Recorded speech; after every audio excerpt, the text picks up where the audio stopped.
आज आप सुने अमावस्या पूर्णिमा दो बहनें की व्रत कथा। एक राज्य में एक राजा और एक रानी रहते थे, जिनकी 4 संतान थी, 2 लड़के और 2 लड़कियां।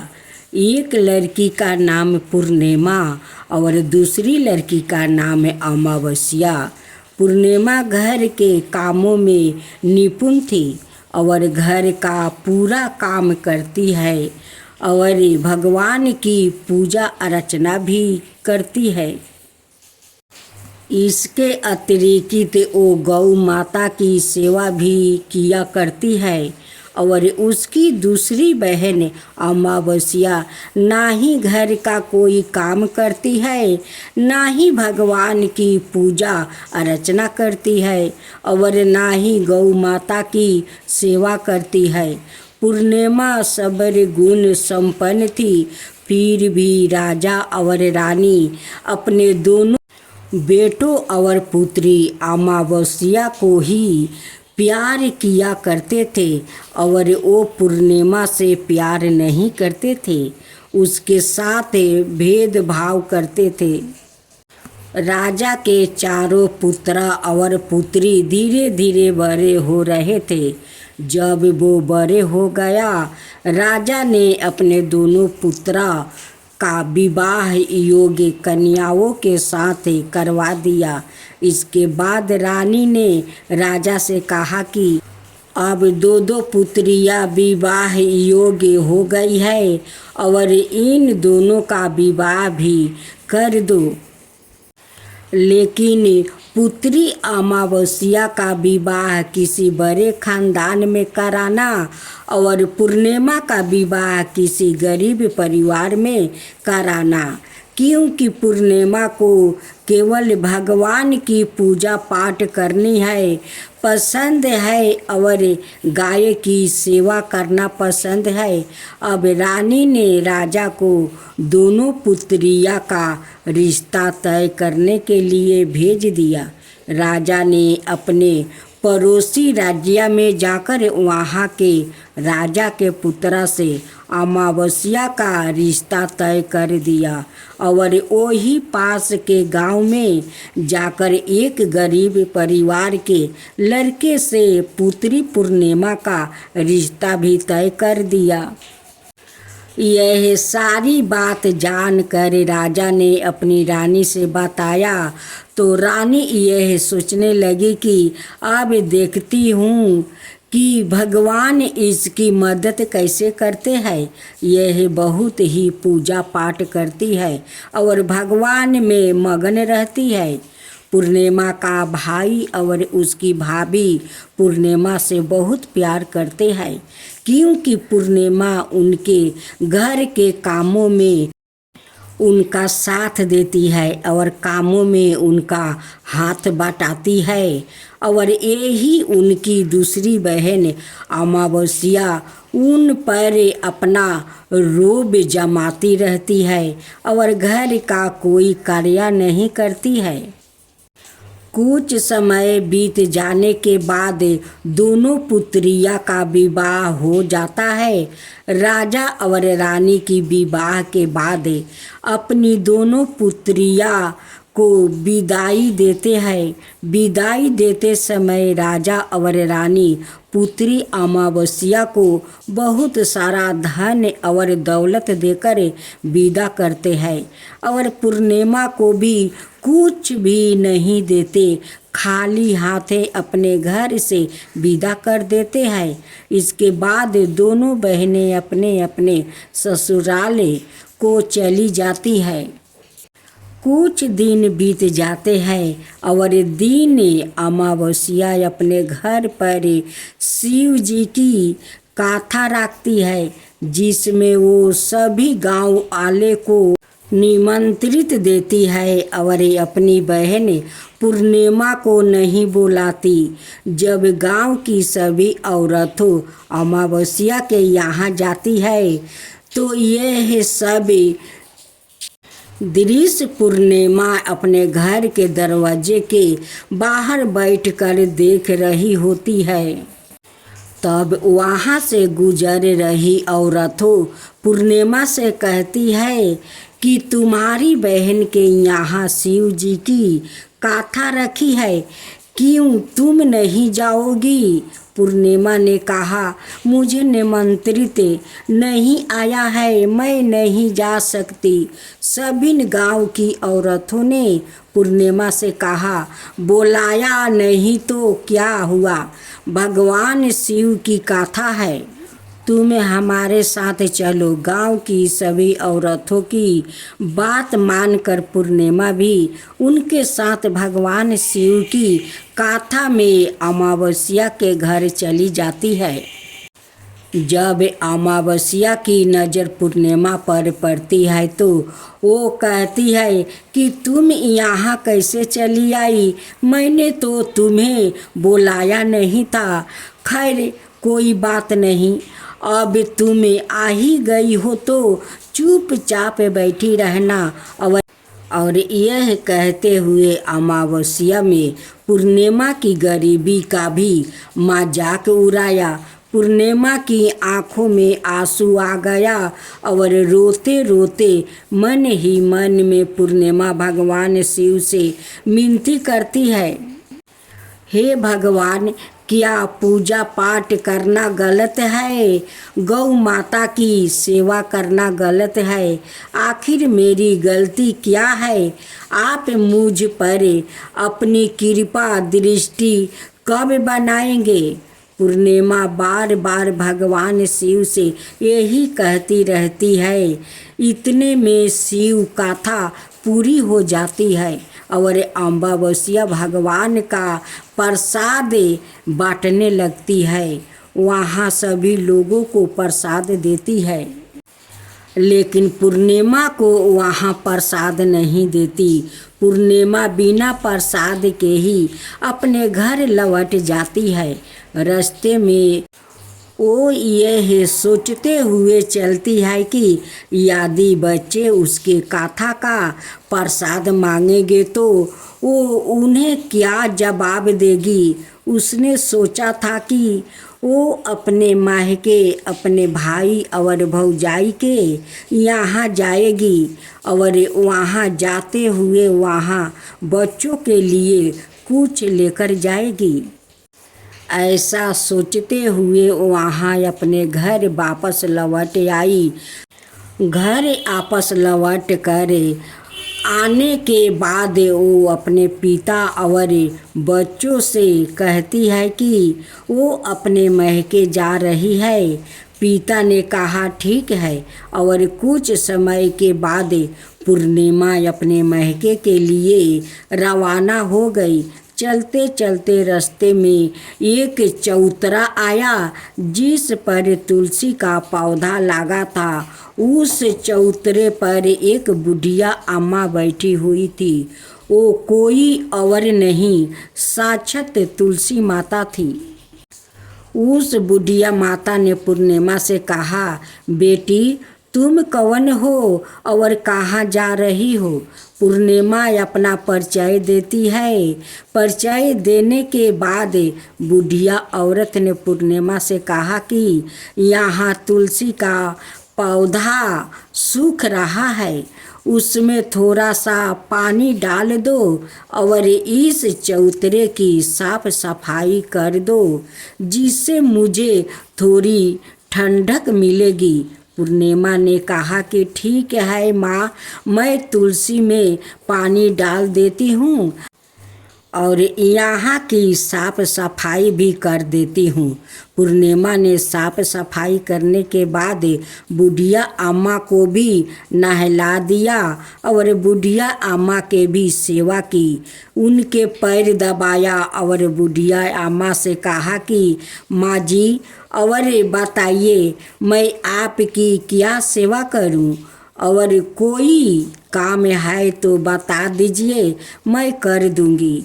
बुढ़िया अम्मा ने कहा कुछ नहीं, अब तुम जाओ और वापस आते समय मुझसे मिलते जाना। पूर्णिमा ने बुढ़िया अम्मा से कहा ठीक है अम्मा जी, मैं जाती हूँ। वापस आते वक्त अब से मिलते हुए जाऊंगी। कुछ समय आगे चलने के बाद एक शिव मंदिर आया। वहाँ पर उसे एक बूढ़ा बाबा मिले जो मंदिर के बाहर बैठे हुए थे। वो कोई और नहीं, साक्षात भोलेनाथ थे। उन्होंने पूर्णिमा से कहा कि कहाँ जा रही हो बेटी, तुम कौन हो? तब पूर्णिमा ने अपना परिचय दिया। फिर उस बूढ़े बाबा ने पूर्णिमा से कहा, इस चौतरे की और इस मंदिर की सफाई कर दो। तब पूर्णिमा ने मंदिर की और चौतरे की साफ सफाई कर दिया और वहाँ पर पूजा पाठ अर्चना भी किया। और साफ सफाई पूजा अर्चना करने के बाद उन्होंने बूढ़े बाबा को भी नहला दिया और उसने कहा कि बाबा और कोई काम हो तो बताइए। तब बूढ़ा बाबा ने कहा, नहीं बेटी, अब तुम जाओ और वापस आते वक्त मुझसे मिलते हुए जाना। पूर्णिमा ने कहा, ठीक है बाबा, मैं जाती हूँ, वापस आते हुए आपसे मिलते हैं जाऊंगी। आगे चलते चलते कुछ दूरी चलने के बाद पूर्णिमा को एक काली जी का मंदिर दिखाई दिया। वहाँ भी एक बुढ़िया अम्मा चौतरे पर बैठी हुई थी। उस बुढ़िया औरत ने भी पूर्णिमा से कहा कि बेटी, तुम कौन हो, कहाँ जा रही हो? तब पूर्णिमा ने उसे बुढ़िया औरत को भी अपना परिचय दिया। बुढ़िया औरत ने पूर्णिमा से कहा कि यहाँ पर सभी पूजा पाठ करने के लिए आते हैं, लेकिन मंदिर की साफ सफाई करने के लिए कोई नहीं आता है। इसलिए तुम मंदिर की और चौतरे की साफ सफाई कर दो।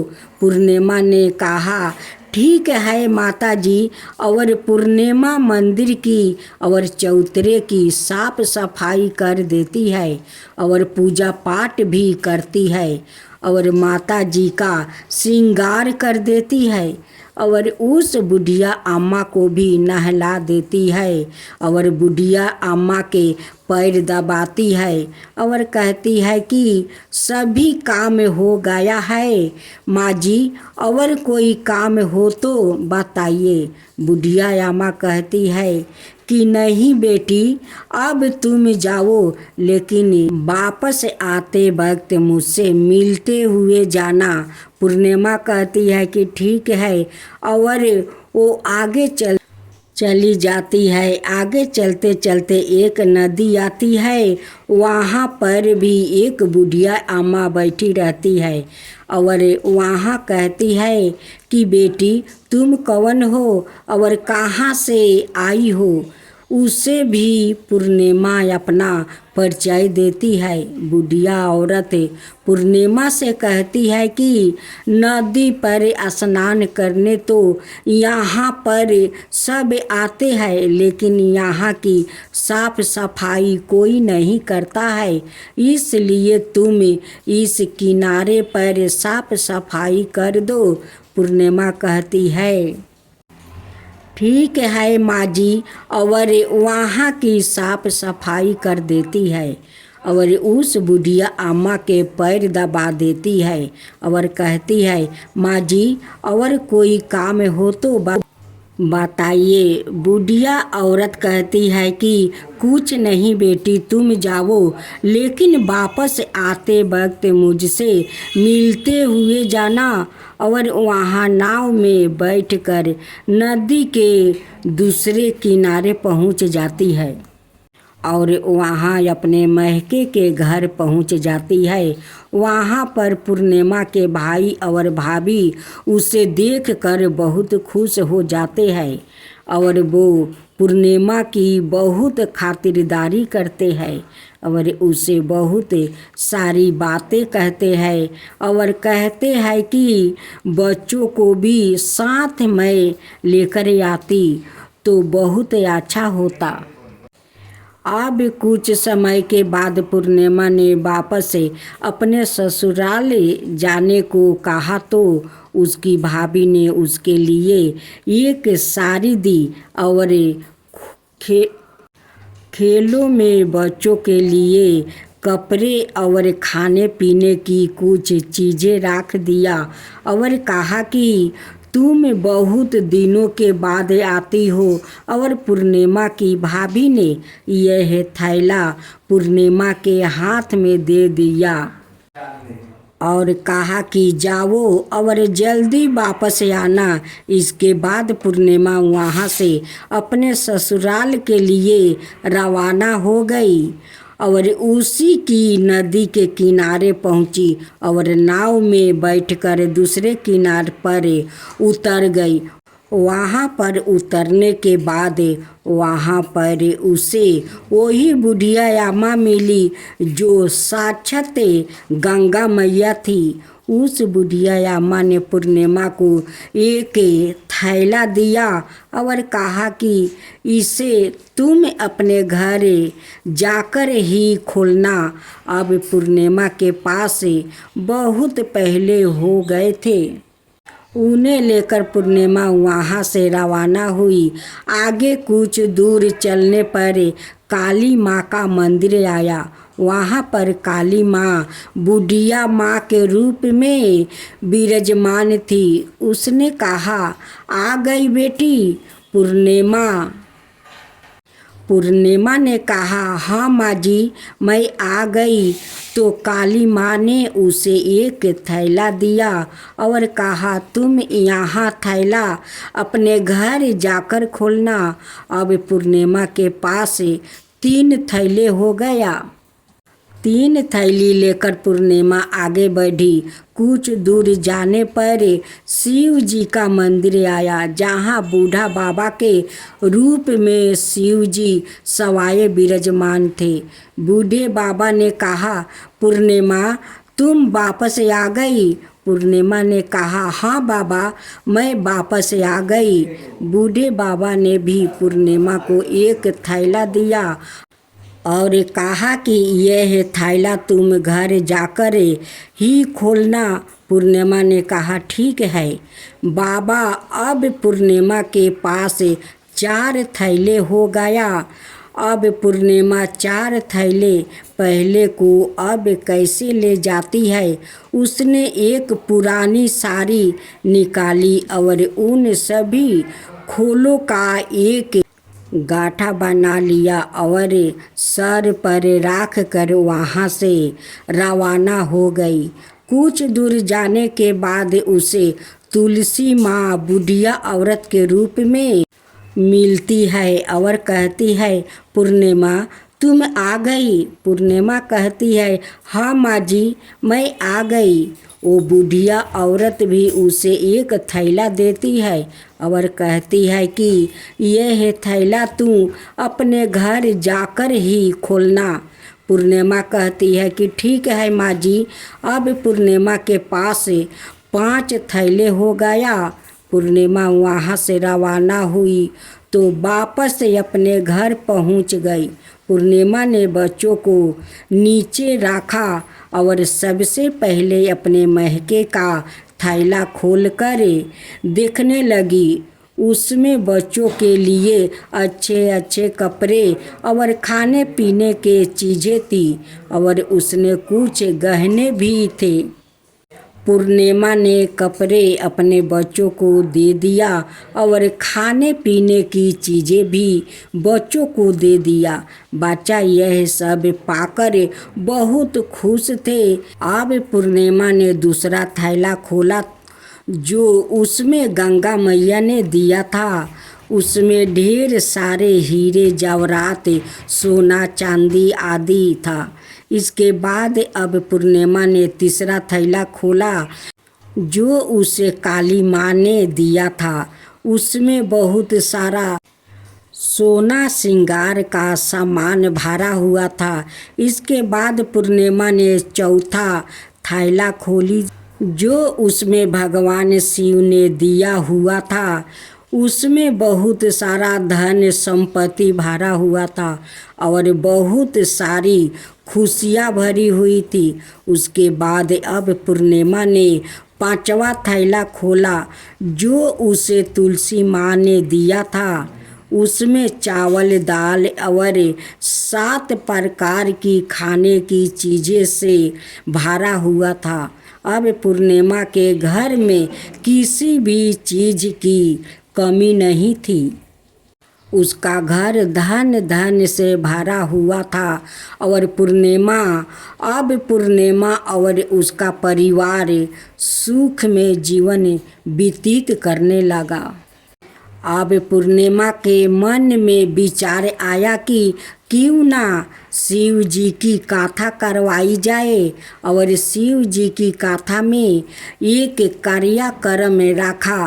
पूर्णिमा ने गांव के सभी लोग को निमंत्रित दिया और घर घर जाकर सभी लोग को बुलाया। पूर्णिमा अपनी बहन अमावस्या के घर भी गई और अमावस्या को भी शिव जी की गाथा के लिए उसने अपने घर पर बुलाया। जब अमावस्या पूर्णिमा के घर शिव जी की गाथा में आई तो उसने देखा कि पूर्णिमा के घर में किसी भी चीज़ की कोई कमी नहीं है। इतना सारा धन दौलत देख कर अमावस्या आश्चर्यचकित हो गई।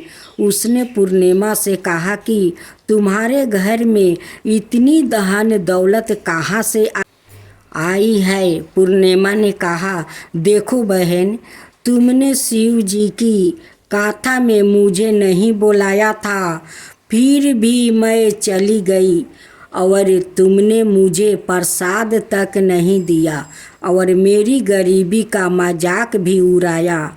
उसके बाद मैं अपने घर आ गई और घर आते हुए मन ही मन सोच रही थी कि अपने महके जाऊंगी और मैं अपने महके चली गई और जो कुछ घटना इस बीच हुई वो सभी घटना अपनी बहन अमावस्या को बताती है।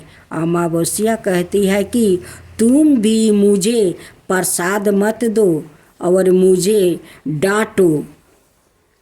लेकिन पूर्णिमा ने कहा कि यह तो भगवान का प्रसाद है, मैं तो सब दूंगी और तुम्हें भी दूंगी।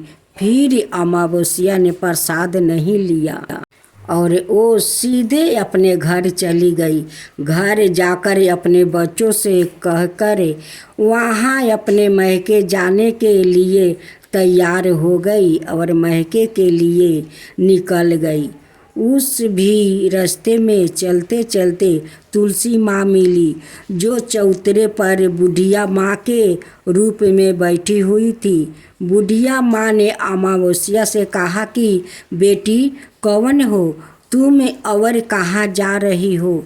अमावस्या ने अपना परिचय दिया। बुढ़िया माँ ने कहा, बेटी, यह तुलसी का पौधा है, सूख रहा है, इसमें थोड़ा सा पानी डाल दो और इस चौतरे की साफ सफाई कर दो। इस पर अमावस्या ने कहा, बुढ़िया, तुझे दिखाई नहीं दे रहा है कि मैं इतनी महंगी साड़ी पहन रखी है और यह गंदी हो जाएगी? ऐसा कहकर वहाँ से आगे चली गई। आगे जाने पर उसे भगवान शिव मिले जिसे भी उसने ऐसा ही कहा। उसके बाद आगे जाने पर उसे काली माँ मिली जिसे भी उसे यही सारी बातें कही। आगे जाने पर उसे गंगा मिली जिसे भी उसे यही सब कहा और आगे चली गई। इसके बाद अमावस्या जब नाव में बैठने लगी तो उसे नाव में फूलों की जगह कांटा भरे थे जो उसके पैरों में चुभ रहे थे। किनारे पर उतर कर वहाँ अपने महके चली गई। जब वहाँ से उसे उसकी भाभियों और भाइयों ने देखा तो मन ही मन में कहने लगा कि काम की ना काज की, आढ़ाई मन अनाज की। अब आ गई है तो ठीक है, पूर्णिमा तो हमारे कामों में हाथ बटाती है, यह कोई काम करेगी तो नहीं। अब उन्होंने खाना बनाया और खा पी कर सभी सो गया। अमावस्या जब सुबह उठी और अपनी भाभीयों से कहा कि मैं अपने ससुराल जा रही हूँ। उन्होंने कहा ठीक है जाओ। अमावस्या बोली, पूर्णिमा को तो तुमने एक थैला दिया था और मुझे कुछ नहीं दोगी क्या? भाई और भाभी ने कहा कि तुम घर जाओ, थैला तुम्हारे घर पहुंच जाएगा। फिर अमावस्या वहाँ से निकल गई और नदी के किनारे पर पहुंची। वहाँ गंगा मैया बैठी औरत का रूप में धारण करके बैठी हुई थी। बुढ़िया माँ ने कहा, आ गई बेटी? तो उसने कहा, हाँ माँ आ गई। अमावस्या ने कहा, तुमने पूर्णिमा को एक थैला दिया था और मुझे नहीं दोगी क्या? बुढ़िया अम्मा ने कहा, तुम घर जाओ, थैला तुम्हारे घर पहुंच जाएगा। इसके बाद आगे जाने पर उसे काली मैया मिली, जिसने भी अमावस्या को यही कहा। इसके बाद आगे जाने पर उसे शिव भगवान मिले, जिन्होंने भी अमावस्या से यही कहा। इसके बाद आगे जाने पर उसे तुलसी माँ मिली और उसने भी अमावस्या से यही कहा कि तुम घर जाओ, थैला तुम्हारे घर पहुँच जाएगा। अमावस्या अपने घर पहुँच गई। अंगना में देखा तो वहाँ पर 5 थैले पड़े हुए थे। अमावस्या ने मन ही मन सोचा कि अब तो मेरा पास बहुत सारी धन और दौलत आ जाएगी। जल्दी जल्दी उसमें सभी थैले को खोला। किसी में मिट्टी था तो किसी में पत्थर, किसी में कंकर और किसी में कोयला।